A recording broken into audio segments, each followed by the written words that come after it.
د ریاضي صنف قدرمنو لیدونکو او ګرانو زده کوونکو سلام، ستړي مه شئ. د 11 صنف لومړني درس مو هرکلی کوم. زه الله محمد رسا تر دې وروسته د 11 ټولګي د ریاضي صنف خپرونې په وړاندې کولو سره ستاسو په چوپړ کې یم. خدای دې وکړي د تیرو صنفونو درسونه به مو په یاد پاتې وي. خو که بیا هم ځینې موضوعګانې مو په ذهن کې نه وي پاتې، نو کولی شئ د صنف اپلیکیشن او یوټیوب له لارې د تیرو صنفونو درسونه تکرار او ستونزې مو حل کړئ.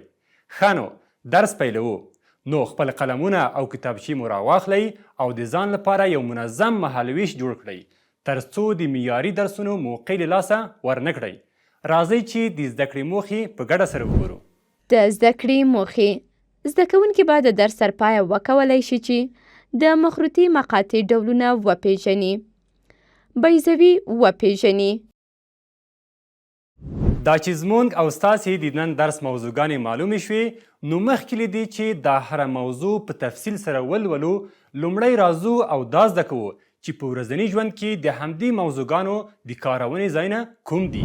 لکه څنګه چې په لومړي انځور کې وینو، د ځمکې له سطحې د یو پایپ په ذریعه په فشار سره هوا ته اوبه غورځول کیږي او له څو ثانیو وروسته بیرته پر ځمکه راولیږي چې دغه شکل د پارابولا شکل ځان ته غوره کوي. په دویم انځور کې د کالیفورنیا په سان فرانسیسکو کې د ګولډن ګیټ په نوم برج لیدل کیږي چې د برج دواړه خواوې د پارابولیک شکل لري. په دې بل انځور کې د یوې ودانۍ جوړښت وینو چې په 1962 کې په لندن کې جوړه شوې ده. د دغې ودانۍ چت د پارابولیک استورونو یعنی پوښونو لرونکی دی چې له مسو څخه جوړ شوی دی، او همدارنګه دا بل د راکټ توغولو انځور دی چې د انځور هم د پارابولیک شکل غوره کړی دی. د ډیلس هوایي ډګر هم د پارابولا ډیزاین لري چې یوه د هایپربولا یوه ټوټه شوې برخه او بله یې پارابولا ده. په همدې ډول کله چې د اوبو یو ګیلاس کوک شي، نو دغه شکل د اوبو د یوې بیضوي سطحه راښیي. همدارنګه له مخروطي مقاطع څخه ستورو پیژندنه، انجینرۍ، ودانیزو چارو، فیزیک او داسې نورو مهمو مسایلو کې ګټه اخیستلی شو. په دې خو پوه شو چې د ورځنیو چارو په کومو ځایونو کې ترې ګټه اخیستل کیږي. اوس راځئ چې په ګډه سره د مخروطي مقاطع تعریف وګورو. هغه منحني چې د مخروط او یوې سطحې له تقاطع څخه ترلاسه کیږي مخروطي مقاطع بلل کیږي. د مخروطي مقاطع تعریف خو مو ولید. باور لرم چې تاسې تر دې ځایه په درس پوه شوي یئ. دا چې دا موضوع تاسې ته لا روښانه شي، راځئ چې د مخروطي مقاطع شکل هم په ګډه وګورو. د دلتا او ډي دوه مستقیم خطونه داسې په پام کې نیسو چې یو بل د وي په ټکي کې قطع کړي.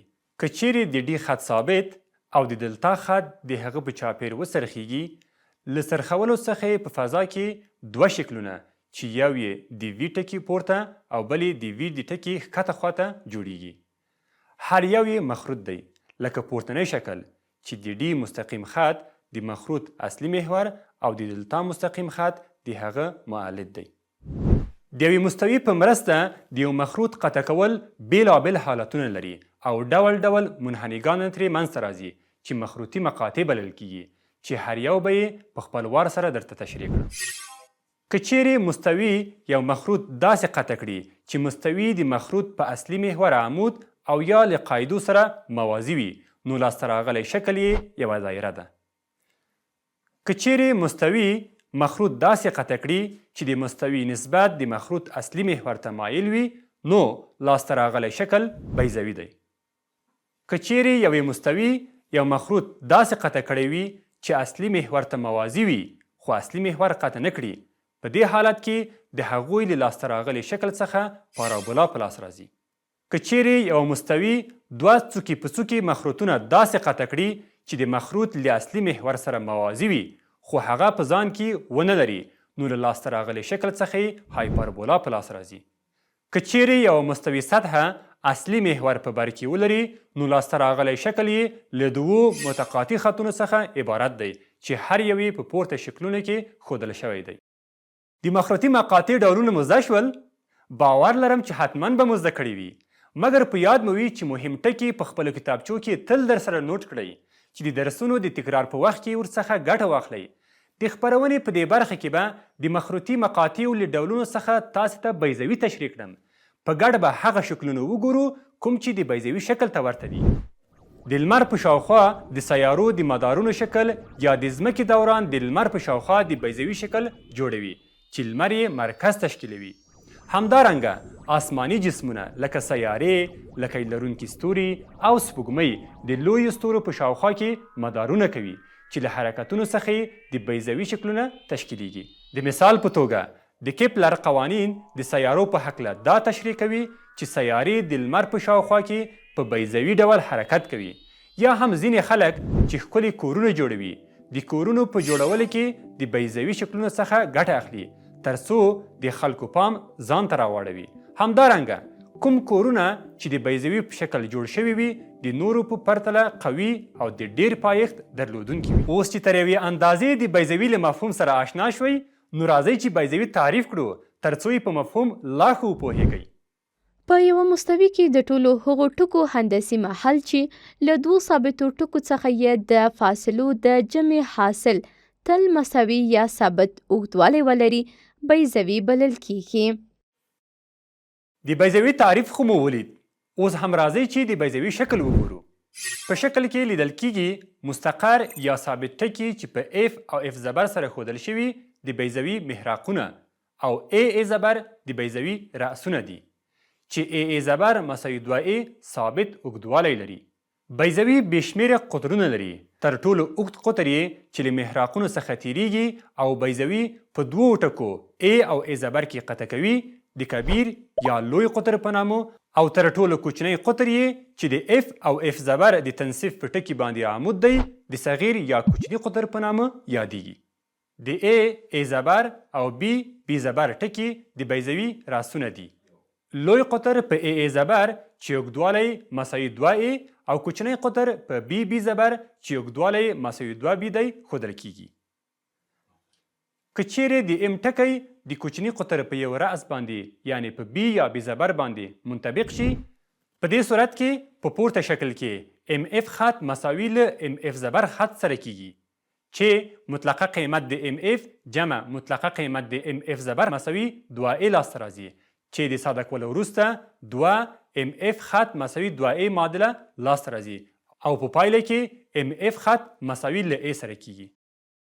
هیله ده چې د بیضوي په لوی قطر، کوچني قطر او همدارنګه د لوی او کوچني قطر په اوږدوالي هم پوه شوي یاست.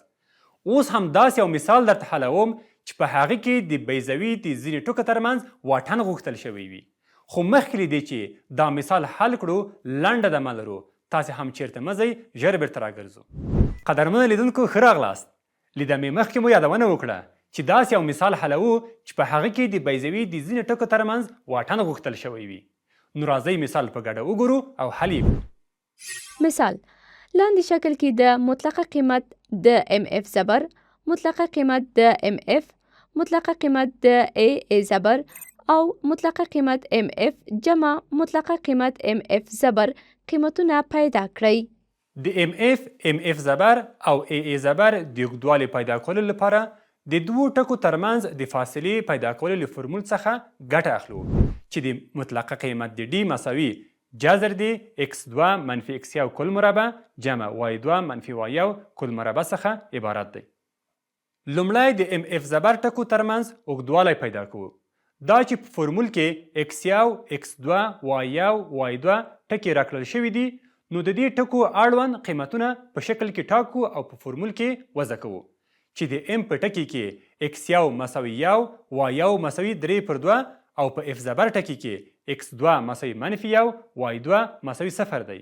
دا قیمتونه په فرمول کې وضع کوو چې جذر د منفي 1 کل مربع جمع 0 منفي 3/2 کل مربع لاسته راځي چې د منفي 1 او منفي 1 د جمع حاصل له منفي 2 سره مساوي کیږي. یعنی منفي 2 کل مربع جمع منفي 3/2 کل مربع د مربع جذر لاندې ترلاسه کیږي. اوس هم د توان د رفع کولو وروسته جذر د 4 جمع 9/4 لاسته راځي. د جمع حاصل پیدا کولو لپاره 4 ضرب 4 د 14 سره مساوي کیږي او د 9 سره د جمع حاصل 25 کیږي چې په صورت کې لیکو او د مخرج 4 په خپل حالت لیکو. اوس د صورت او مخرج جذر نیسو چې 5/2 قیمت لاسته راځي چې د ام او اف زبر ټکو ترمنځ اوږدوالی دی. د ام اف ټکو ترمنځ د اوږدوالي پیدا کولو لپاره د x1 x2 y1 y2 ټکي ټاکو چې په ام ټکي کې x1 مساوي 1 y1 مساوي 3/2 او په اف ټکي کې x2 مساوي 1 y2 مساوي 0 دی چې په فورمول کې وضع کوو، یعنی جذر دی 1 منفي 1 کل مربع جمع 0 منفي 3/2 کل مربع لاسته راځي. لیدل کېږي چې د لومړي قوس حاصل 0 او د دویم قوس حاصل د 9/4 سره مساوي کېږي چې جذر یې د 3/2 سره مساوي دی چې د ام او اف ټکو ترمنځ اوږدوالی دی. همدارنګه د ای زبر ټکو ترمنځ د اوږدوالي پیدا کولو لپاره د x1 x2 y1 y2 ټکي د شکل له مخې ټاکو چې په ای ټکي کې x1 مساوي 2 y1 مساوي 0 او په ای زبر ټکي کې x2 مساوي -2 y2 مساوي 0 دی. اوس یې په فورمول کې وضع کوو چې جذر دی -2 کل مربع جمع 0 -0 کل مربع سره مساوي کېږي. پوهیږو چې د -2 او -2 د جمع حاصل له -4 سره مساوي کېږي او د مربع کولو وروسته یې حاصل 14 کېږي چې د 14 جذر 4 کېږي چې د ای او ای زبر ټکو ترمنځ اوږدوالی راښیي. اوس غواړو د ام اف جمع ام اف زبر قیمت پیدا کړو. د دې کار لپاره د ام اف او ام اف زبر پر ځای قیمتونه یې وضع کوو چې په پایله کې 4 عدد لاسته راځي چې د ام اف جمع ام اف زبر قیمت څخه عبارت دی. ګرانو زده کوونکو، بیا هم د همدې موضوع اړوند بل مثال درته حلوم. ښه ځیر شئ. مثال لاندې شکل کې مطلقه قیمت د ام اف زبر ام اف اف اف زبر او مطلقه قیمت د ام اف جمع ام اف زبر قیمتونه پیدا کړئ. بیا هم د ام اف زبر او اف اف زبر د اوږدوالي پیدا کولو لپاره د دوو ټکو ترمنځ د فاصلې د پیدا کولو له فورمول څخه ګټه اخلو چې ډي مساوي کېږي جذر دی x2 منفي x1 کل مربع جمع y2 منفي y1 کل مربع څخه عبارت دی. لومړی د ام اف زبر ټکو ترمنځ اوږدوالی پیدا کوو. دا چې په فورمول کې د x1 x2 y1 y2 ټکي راکړل شوي دي، نو د دې ټکو اړوند قیمتونه په شکل کې ټاکو او په فورمول کې وضع کوو چې د ام په ټکي کې x1 مساوي 1.5 y1 مساوي 2.5 او په اف زبر ټکي کې x2 مساوي -1.5 y2 مساوي 0 دی. دا قیمتونه په فورمول کې وضع کوو چې جذر دی -1.5 -1.5 کل مربع جمع 0 -2.5 کل مربع لاسته راځي چې د -1.5 او -1.5 د جمع حاصل له -3 سره مساوي کېږي، یعنی -3 کل مربع جمع -2.5 کل مربع د مربع جذر لاندې ترلاسه کېږي. اوس هم د توان د رفع کولو وروسته جذر دی 9 جمع 6.25 لاسته راځي. د ساده کولو وروسته جذر دی 15.25 لاسته راځي او د جذر نیولو وروسته په پایله کې د 3.9 قیمت لاسته راځي چې د ام او اف زبر ټکو ترمنځ اوږدوالی دی. د ام اف ټکو ترمنځ د اوږدوالي پیدا کولو لپاره د x1 x2 y1 y2 ټکي ټاکو چې په ام ټکي کې x1 مساوي 1.5 y1 مساوي 2.5 او په اف ټکي کې x2 مساوي 1.5 y2 مساوي 0 دی چې په فورمول کې وضع کوو، یعنی جذر دی 1.5 منفي 1.5 کل مربع جمع 0 منفي 2.5 کل مربع لاسته راځي. لیدل کېږي چې د لومړي قوس حاصل 0 او د دویم قوس حاصل د منفي 2.5 سره مساوي کېږي چې د مربع کولو وروسته جذر دی 6.25 په لاس راځي چې د جذر نیولو وروسته چې په پایله کې د 2.5 قیمت لاسته راغی چې د ام او اف ټکو ترمنځ اوږدوالی دی. اوس غواړو د ام اف جمع ام اف زبر قیمت پیدا کړو. د دې کار لپاره د ام اف او ام اف زبر پر ځای قیمتونه وضع کوو، یعنی 2.5 جمع 3.9 چې په پایله کې 6.4 عدد لاسته راځي چې د ام اف جمع ام اف زبر قیمت څخه عبارت دی. ډاډه یم چې کومې موضوعګانې مې ولوستلې زده شوي به مو وي. تل هڅه وکړئ چې د درس څخه وروسته کومې موضوعګانې مو چې ولوستلې تکرار او تمرین یې کړئ چې تل مو په ذهن کې پاتې شي. ښه نو اوس به راشو د محراقونو او قطرونو ترمنځ اړیکې به درته ووایم. ښه ځیر شئ. لکه څنګه مو چې په لومړي برخه کې وښوده چې بي زبر اف مساوي ا دی، نو په بي زبر او اف مثلث کې د محراقونو او قطرونو ترمنځ اړیکه د فیثاغورس د قاعدې له مخې لیکو چې ا مربع مساوي بي مربع جمع سی مربع سره کیږي. په دې رابطه کې ای بي د بیضوي قطرونو او سی د محراق څخه عبارت دی. په دې رابطه کې ا بي د بیضوي قطرونه او سی د محراق څخه عبارت دی. د محراق د پیدا کولو لپاره ا مربع مساوي بي مربع جمع سی مربع رابطه کې سی مربع د معادلې کیڼ لوري ته او ا مربع د معادلې ښی لوري ته انتقالوو چې منفي سی مربع مساوي بي مربع منفي ا مربع لاسته راځي.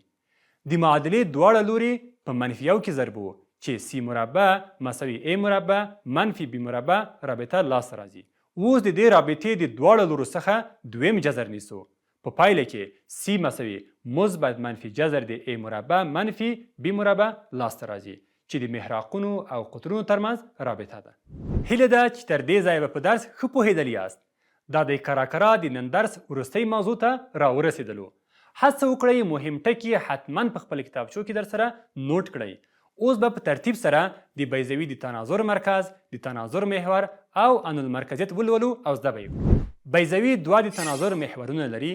یو یې اوږد محور چې د ا زبر په قطر باندې منطبق دی چې د محراقي محور په نوم هم یادیږي، او بل یې لنډ محور چې د بي بي زبر په قطر باندې منطبق دی چې د تناظر محور په نوم یادیږي. د دې دواړو محورونو د تقاطع ټکی د بیضوي د تناظر مرکز بلل کیږي او په او سره ښودل کیږي. همدارنګه د محراقونو د اوږدوالي یعنی 2c او د لوی قطر د اوږدوالي یعنی 2a نسبت ته انالمرکزیت وایي چې د هغه په مرسته د بیضوي شکل ټاکل کیږي. د بیضوي انالمرکزیت په ای سمبول سره ښودل کیږي. د بیضوي د تناظر مرکز، د تناظر محور او انالمرکزیت په اړه خو وپوهېدلو. اوس به تاسو ته کورنۍ دنده درکړم. دا پوښتنه په خپل کتابچو کې در سره نوٹ کړئ. له درس وروسته بیا حل او تمرین کړئ. کورنۍ دنده د بیضوي د انالمرکزیت او د قطرونو ترمنځ رابطه له ای مساوي جذر د یو منفي ا مربع پر بي مربع څخه عبارت ده. دا رابطه د انالمرکزیت له فرمول ای مساوي سی پر ا څخه لاسته راوړئ. د کورنۍ دندې پوښتنه خو مو ولیده. پوښتنه ډېره اسانه ده، خو که بیا هم کوم ځای کې ستونزې سره مخ شوئ نو د کورنۍ له مشرانو چې په ریاضي پوهیږي مرسته وغواړئ. خو هیڅکله مه وایئ چې نه یې شم حلولی. د ریاضي هر درس اسانه زده کېدلی شي، خو شرط دا دی چې هر درس باید ښه تمرین او تکرار شي. ښه نو د بیضوي په اړه یو بله پوښتنه رایاده شوه. هغه دا چې پوهېږئ د بیضوي شکل په کوم ډول جوړیږي؟ راځئ په ګډه یې وګورو او پرې وپوهیږو. که چیرې د ای قیمت صفر ته نږدې شي، محراقونه د مرکز خواته نږدې کیږي او بیضوي تقریبا دایروي شکل غوره کوي. که چیرې ای د یو عدد ته نږدې شي، محراقونه د قطرونو د راسونو خواته نږدې کیږي. قدرمن لیدونکو، د نن درس د پای شیبو ته رارسېدلی یو. هیله ده چې ویل شوي ټولې موخې به مو په ښه او اسانه ډول زده شوي وي. خو مخکې له دې چې له تاسو سره خدای پاماني وکړم، زه د زده کړې پایلې په ګډه سره ګورو. زده کوونکو زده کړل چې که چیرې مستوي یو مخروط داسې قطع کړي چې مستوي د مخروط په اصلي محور عمود او یا له قاعدو سره موازي وي، نو لاسته راغلی شکل یې یوه دایره ده. که چیرې مستوي مخروط داسې قطع کړي چې مستوي نسبت د مخروط اصلي محور ته مایل وي، نو لاسته راغلی شکل بیضوي دی. که چیرې یو مستوي یو مخروط داسې قطع کړی وي چې اصلي محور ته موازي اما هغه په بر کې ونه لري، نو په دې حالت کې د هغوی له لاسته راغلي شکل څخه پارابولا په لاس راځي. که چیرې یوه مستوي دوه څوکي په څوکي مخروطونه داسې قطع کړي چې د مخروط له اصلي محور سره موازي وي خو هغه په ځان کې ونه لري، نو له لاسته راغلي شکل څخه های پارابولا په لاس راځي. که چیرې د یوې مستوي سطحه اصلي محور په بر کې ولري، نو لاسته راغلی شکل یې له دوو متقاطع خطونو څخه عبارت دی چې هر یو یې په پورته شکلونو کې ښودل شوي دي. په یوه مستوي کې د ټولو هغو ټکو هندسي محل چې له دوو ثابتو ټکو څخه یې د فاصلو د جمع حاصل تل مساوي یا ثابت اوږدوالی ولري بیضوي بلل کیږي. قدرمنو لیدونکو، دا اوس زموږ درس تر بیا چې ستاسې درانه حضور ته حاضرېږم، تاسې ټول په لوی او بخښونکي رب سپارم. الله مو مل او ملګری شه.